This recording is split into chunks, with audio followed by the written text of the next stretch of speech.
ശില്പ, ഞാൻ ഇന്ന് ഒരു ഇന്റർവ്യൂ കാണുകയുണ്ടായി. നമ്മൾ സുരഭി ലക്ഷ്മിയെ നമുക്ക് എല്ലാവർക്കും അറിയാം, നമ്മളെല്ലാവരും ഇഷ്ടപ്പെടുന്ന ഒരു നടിയാണ്.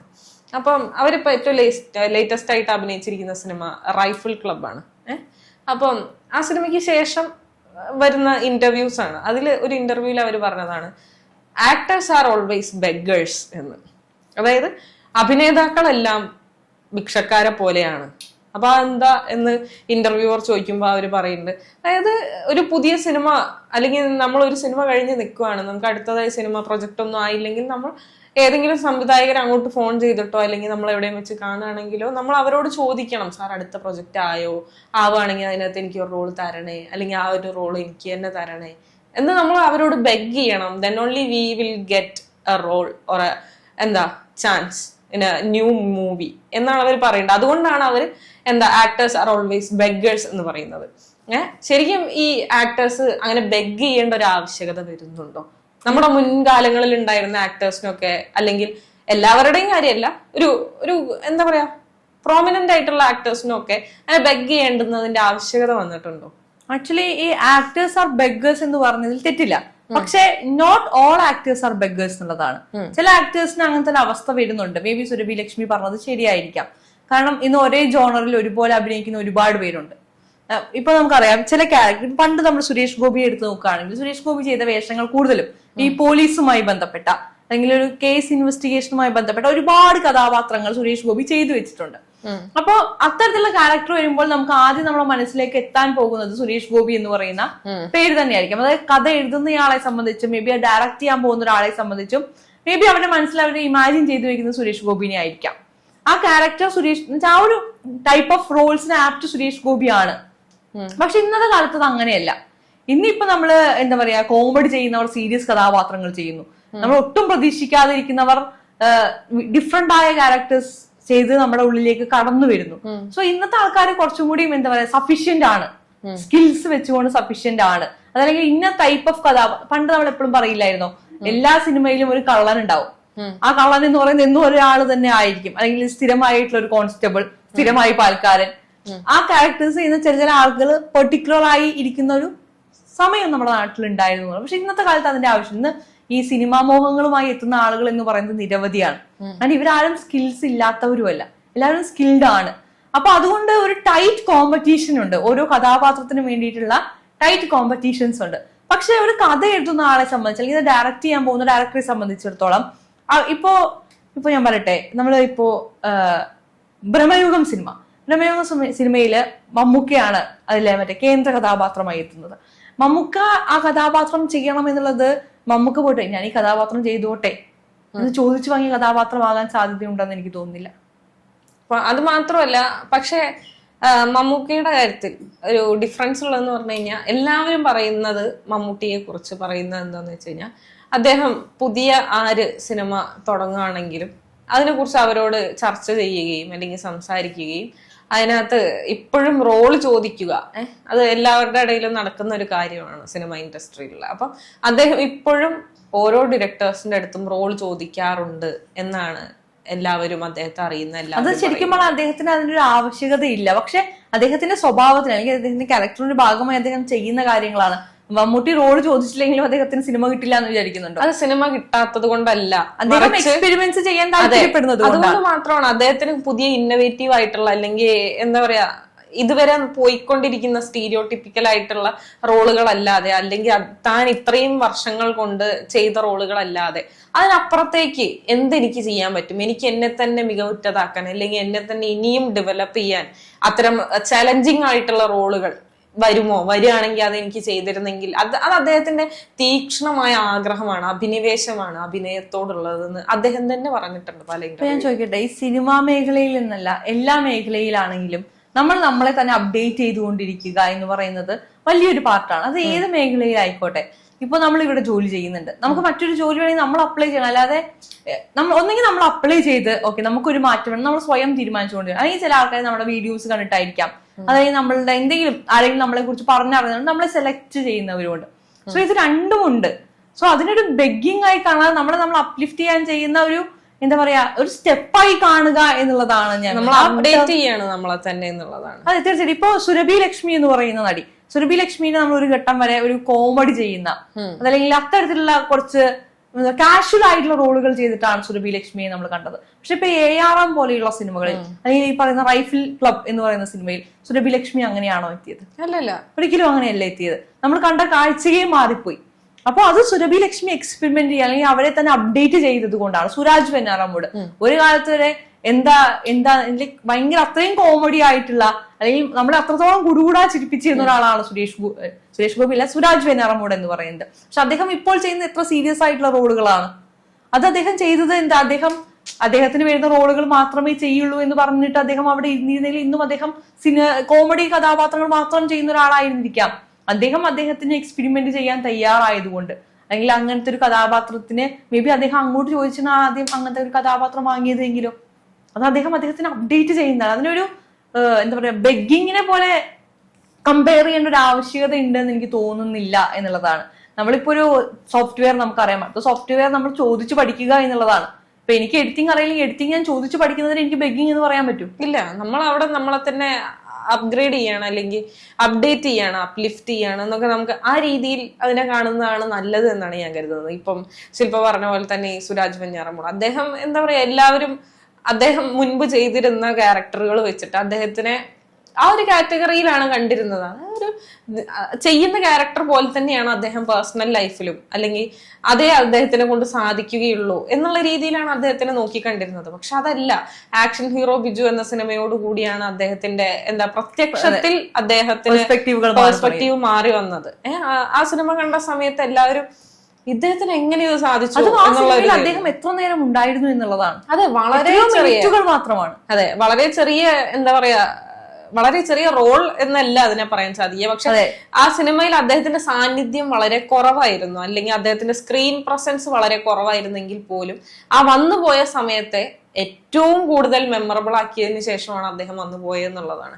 അതേപോലെ തന്നെയാണ് കുഞ്ചാക്കോ ബോബൻ. അദ്ദേഹം മുൻപ് കാലങ്ങളിൽ അദ്ദേഹത്തിന് വീണിരുന്ന പേര് തന്നെ എന്താ ഒരു ചോക്ലേറ്റ് നായകൻ അല്ലെങ്കിൽ ഒരു ചോക്ലേറ്റ് ബോയ് അല്ലെങ്കിൽ ഒരു എന്താ പറയാ സ്ത്രീകളിൽ പ്രണയം തുടിപ്പിക്കുന്ന ഒരു നടൻ എന്നുള്ളൊരു റൊമാൻറ്റിക് ഹീറോ എന്ന ടാഗ് ലൈനിലാണ് അദ്ദേഹം പോയിക്കൊണ്ടിരുന്നത്. അത് മാറി അദ്ദേഹം അഞ്ചാം പാതിര പോലുള്ള സിനിമകൾ അതൊക്കെ ചെയ്ത സമയത്ത് അദ്ദേഹത്തിന്റെ പെർസ്പെക്റ്റീവ് മാറി, അല്ലെങ്കിൽ അദ്ദേഹത്തെ ആളുകൾ നോക്കിക്കണ്ടിരുന്ന പെർസ്പെക്റ്റീവ് മാറി. എന്തിനേറെ പറയുന്നു, ഈ എന്താ പറയാ ഇതേ പാതയിൽ തന്നെ പിന്തുടർന്ന് അല്ലെങ്കിൽ ഇതുപോലെയുള്ള കാര്യങ്ങൾ ചെയ്തുകൊണ്ട് തന്നെയാണ് നമ്മുടെ ഏറ്റവും പ്രോമിനന്റ് ആയിട്ടുള്ള നമ്മൾ സൂപ്പർ ഹീറോ അല്ലെങ്കിൽ ഏറ്റവും എന്താ പറയാ മെഗാസ്റ്റാർ എന്നൊക്കെ വിളിക്കുന്ന മമ്മൂട്ടി അടക്കം കാണുന്നില്ലേ നമ്മൾ എന്തൊക്കെ തരം റോളുകളാണ് ഇപ്പൊ ചെയ്തുകൊണ്ടിരിക്കുന്നത്. പ്രമേയുഗത്തിൽ ചെയ്ത പോലത്തെ റോളല്ല കാതൽ സിനിമയിൽ ചെയ്യുന്നത്. കാതൽ ടോട്ടലി ഡിഫറെന്റ് ആയിട്ടുള്ള ഒരു സിനിമയാണ്. അതില് ഒരു റോള് പോലത്തെ റോളല്ല നൻപകൽ നേരത്തെ മയക്കത്തിൽ ചെയ്യുന്നത്. അതുപോലെയല്ല അടുത്തൊരു സിനിമ ഇറങ്ങുമ്പോൾ അതിനകത്ത് നമുക്ക് കാണാൻ സാധിക്കുന്നത് ടോട്ടലി ഡിഫറെന്റ് ആണ്. ടർബോ എന്ന സിനിമ എടുത്തു കഴിഞ്ഞു കഴിഞ്ഞാൽ അതിൽ വേറെ തന്നെ ഒരു റോളാണ്. അപ്പം അദ്ദേഹം അടക്കം അദ്ദേഹത്തിന് എന്താ പറയാ ഒരുപാട് നാളത്തെ വർഷം പാരമ്പര്യം ഉണ്ട് ഈ സിനിമയിൽ. അല്ലെങ്കിൽ ഒരുപാട് നാളായിട്ട് അദ്ദേഹം ഈ ഒരു മേഖലയിലുള്ള ആളാണ്. അദ്ദേഹത്തിന് വേണമെങ്കിൽ തീരുമാനിക്കുക എന്റെ ഡിഗ്നിറ്റിയെ താഴ്ത്തി കാണുന്ന തരത്തിലുള്ള റോളുകളൊന്നും ഞാൻ ചെയ്യില്ല എന്നൊക്കെ അദ്ദേഹത്തിന് തീരുമാനിച്ചാൽ അതും വേണ്ട എന്ന് വെക്കാമായിരുന്നു. പക്ഷെ അതല്ല, ഇന്നവേറ്റീവ് ആയിട്ടുള്ള അല്ലെങ്കിൽ ചലഞ്ചിങ് ആയിട്ടുള്ള ആളുകൾക്കിടയിൽ സംഭവിക്കുന്നു എന്നത് എന്താ പറയാ ആളുകൾക്ക് മുന്നിലേക്ക് തന്നെ കൊണ്ടുവരുന്ന തരത്തിലുള്ള കഥാപാത്രങ്ങളെ ഞാൻ കൂടി എടുത്ത് ചെയ്യേണ്ടതുണ്ട് എന്ന് അദ്ദേഹം മനസ്സിലാക്കിക്കൊണ്ടാണ് ഇത്തരം കഥാപാത്രങ്ങൾ എടുത്ത് ചെയ്യുന്നത് എന്നുള്ളതാണ്. അപ്പൊ അതിനെ ബെഗ്ഗിങ് എന്ന രീതിയിൽ കാണേണ്ടതിന്റെ ആവശ്യകതയാണ് എനിക്ക്. ഞാൻ പറയട്ടെ, ഇത് അവരുടെ പ്രൊഫഷൻ ആണല്ലോ, അത് അവരുടെ ജീവിതമല്ല. പ്രൊഫഷൻ എന്ന് പറയുമ്പോൾ ഞാൻ ചോദിക്കട്ടെ, ഇപ്പൊ ഉണ്ണിമൂന്തനെ നമ്മളൊരു എന്താ പറയാ സംഗീത് സ്റ്റാർ അതല്ലെങ്കിൽ ഒരു സമാജം സ്റ്റാർ എന്നൊരു പരിവേഷത്തിലാണ് എല്ലാവർക്കും ഉണ്ണിമൂന്തൻ ഉണ്ടായിരുന്നത്. മാർക്ക് വന്നതോടുകൂടി അത് ആകെ മൊത്തം മാറി. അപ്പൊ ഉണ്ണിമൂന്തന്റെ ലൈഫിൽ തീരുമാനിക്കുകയാണ് എനിക്ക് ഇനി ഒരു വില്ലനിസം ഉള്ള റോള് വേണം, അതല്ലെങ്കിൽ അങ്ങനത്തെ ഒരു റോള് വേണം. അത് ചിലപ്പോ ഉണ്ണിമൂന്തന് അത് താല്പര്യമുണ്ടോ ഇല്ലയോ എന്ന് ഈ ഡയറക്ടേഴ്സ് അല്ലെങ്കിൽ റൈറ്റേഴ്സ് എങ്ങനെയാണ് അറിയാം? ചിലപ്പോ ഉണ്ണിമൂന്തൻ അത് പറയാതെ അവരെങ്ങനെ അറിയും? നമ്മളിപ്പോ അനുപമയ്ക്ക് അറിയുന്ന ഒരു ശില്പ ഉണ്ടായിരിക്കും. ആ ശില്പേനെയാണ് അനുപമ സംസാരിച്ചു വെക്കുന്നത്, അല്ലെങ്കിൽ ശില്പ ഇത്തരം കാര്യങ്ങളിൽ സംസാരിക്കും. പക്ഷെ എനിക്ക് ഈ കാര്യം കൂടി അറിയാമെന്ന് ഞാൻ അനുപമയോട് പറഞ്ഞാൽ മാത്രമാണ് അനുപമയ്ക്ക് ആ കാര്യത്തിൽ എന്നോട് ചോദ്യങ്ങൾ ചോദിക്കാൻ സാധിക്കുള്ളൂ എന്നുള്ളതാണ്. അപ്പൊ അത് നമുക്ക് ഇന്നത് താല്പര്യമുണ്ട് എന്ന് പറഞ്ഞു വെക്കുന്നത് ഒരിക്കലും ബെഗ്ഗിങ് അല്ല. ഇപ്പൊ നമ്മള് നിവിൻ പോളി അടക്കമുള്ള ഒരുപാട് നടന്മാർ നമുക്കറിയാം. നിവിൻ പോളി, വിനീത് ശ്രീനിവാസൻ, ബേസിൽ ജോസഫ്, ഇവരൊക്കെ ഒരു വലിയൊരു സൗഹൃദ വലയം ഇവർക്കുള്ളിലുണ്ട് നമുക്കറിയാം. ഇവര് പല ഇന്റർവ്യൂവിലും പറഞ്ഞു വെക്കുന്നത് നമ്മൾ കേട്ടിട്ടുണ്ട്. ഞാൻ അവനോട് പറഞ്ഞത് എനിക്ക് ഇങ്ങനത്തെ ഒരു റോള് വേണം, ഇങ്ങനത്തെ റോൾ ചെയ്യാൻ ഞാൻ തയ്യാറാണെന്ന് ഞാൻ അതൊരു കാഷ്വൽ തിങ് ആണ്. ഞാൻ പറയട്ടെ, അതിനെ ഒരു ബെഗിങ് ആയിട്ട് നമുക്ക് ഉപമിക്കാൻ സാധിക്കില്ല. ഞാൻ ഒരു റോളിന് വേണ്ടി കെഞ്ചി നടന്ന എത്രയോ നടന്മാരുണ്ട്. അപ്പൊ അതിനൊക്കെ എന്ത് വിളിക്കും? അല്ല, ഞാൻ മനസ്സിലാകും സുരഭി ലക്ഷ്മി അങ്ങനെ പറയാനുണ്ടായ ഒരു റീസൺ ആയിട്ട് എനിക്ക് തോന്നുന്നത് എന്ന് പറഞ്ഞു കഴിഞ്ഞാൽ, ഇപ്പൊ ഈ നിവിൻ പോളിന്റെ കാര്യം തന്നെ അദ്ദേഹത്തിനെ കുറിച്ച് നമ്മൾ എപ്പോഴും പറയാറുള്ളത് ഒറ്റയ്ക്ക് വഴിവെട്ടി വന്നവൻ, ഗോഡ് ഫാദേഴ്സ് ഒന്നുമില്ല. പക്ഷെ എന്നിരുന്നാൽ പോലും അദ്ദേഹത്തിന് അവിടെ ഇത്തരം സൗഹൃദ വലയങ്ങൾ ഒരു പരിധി വരെ അദ്ദേഹത്തെ സഹായിച്ചിരുന്നു എന്നുള്ളതാണ്. നേരെ മറിച്ച് സുരഭി ലക്ഷ്മിയുടെ കാര്യം എടുത്തു കഴിഞ്ഞു കഴിഞ്ഞാൽ അങ്ങനെയല്ല.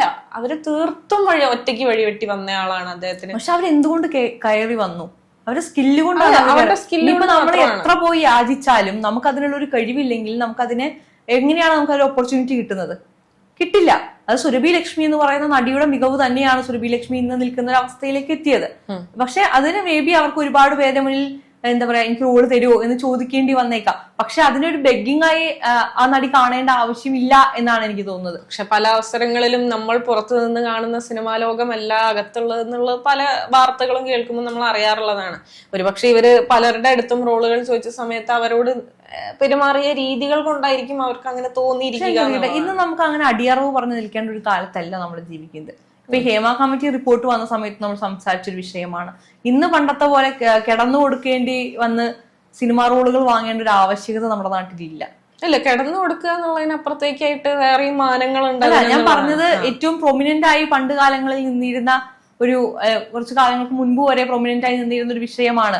ഒരു നടിയെ സംബന്ധിച്ചിടത്തോളം ഏറ്റവും ക്രൂഷ്യൽ ആയിട്ട് അല്ലെങ്കിൽ ഏറ്റവും ബ്രൂട്ടലായ രീതിയിൽ അവര് നേരിടേണ്ടി വന്നിരുന്ന ഒരു വിഷയമാണ് ഈ എന്താ പറയാ കിടന്നു കൊടുക്കുക, അതല്ലെങ്കിൽ അവരുടെ താല്പര്യങ്ങൾക്ക് വഴങ്ങി കൊടുക്കുക എന്ന് പറയുന്നത്. അങ്ങനത്തെ പ്രശ്നങ്ങളൊന്നും ഇന്നത്തെ കാലത്ത് ഇല്ലെന്നുള്ളതാണ്. ഇന്ന് എത്രയോ ഇപ്പൊ നമുക്ക് ഈ സിനിമ എന്ന് പറയുന്നത് മാത്രമല്ല ഇന്ന് അഭിനയത്തിന്റെ പ്ലാറ്റ്ഫോമുകൾ എന്ന് പറയുന്നത്. ഇന്നത്തെ മലയാളം ഓഡിയൻസ്, അല്ലെങ്കിൽ ഞാൻ മലയാള സിനിമയെ കുറിച്ച് മാത്രം സംസാരിക്കുകയാണെങ്കിൽ ഇന്നത്തെ ഓഡിയൻസ് കുറച്ചുകൂടി വൈഡാണ്. സിനിമകളെ സ്വീകരിക്കുന്നത് പോലെ ഷോർട്ട് ഫിലിമുകളെ സ്വീകരിക്കുന്നവരാണ്, അല്ലെങ്കിൽ റീലുകളിലുള്ള കണ്ടന്റുകളെ സ്വീകരിക്കുന്നതാണ്.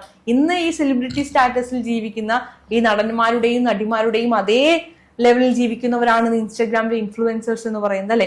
അവർക്ക് എന്താണ് എന്താ നമുക്കൊരു വേർതിരിവ് കാണാൻ സാധിക്കുന്നത്? വേർതിരിവൊന്നും തന്നെ ഇല്ല എന്നുള്ളതാണ്.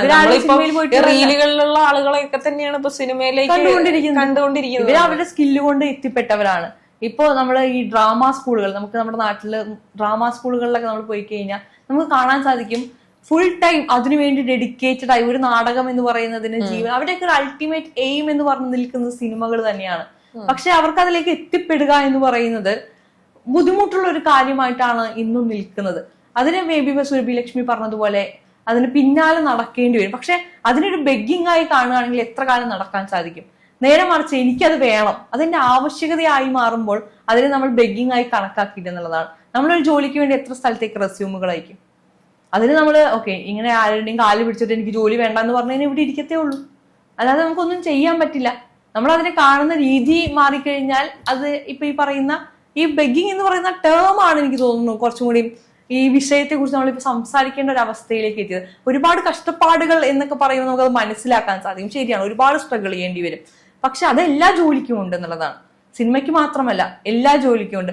ഞാൻ പലപ്പോഴും ചിന്തിക്കാറുണ്ട് ഈ സിനിമാ നടിമാർ അല്ലെങ്കിൽ നടന്മാർ, അവരെനിക്ക് വളരെയധികം ബഹുമാനം തോന്നുന്ന ഒരു പോയിന്റ് എന്ന് പറഞ്ഞു കഴിഞ്ഞാൽ അവരെങ്ങനെയാണത് ചെയ്യുന്നത്. നമ്മളെ കൊണ്ട് സാധിക്കില്ല. ചിലപ്പോൾ നമ്മൾ ഇത്രയും നേരം നമ്മൾ രണ്ടുപേരും വളരെ സ്നേഹത്തോടെ ചിരിച്ച് സംസാരിച്ചിരുന്നു.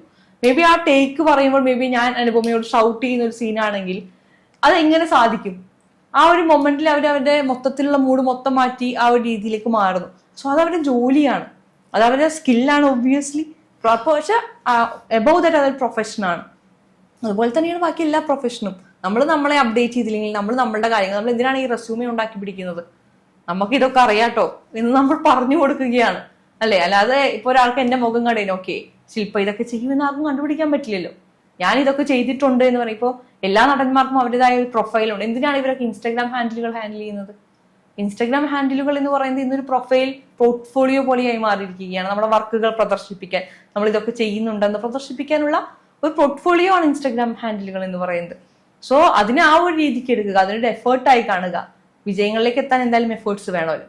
ആ രീതിയിൽ അതിനെ കണ്ടു കഴിഞ്ഞാൽ ഇത്തരത്തിലുള്ള ഈ ബെഗിങ് പോലെയുള്ള പദങ്ങൾ മാറ്റി നിർത്താം എന്നുള്ളതാണ്.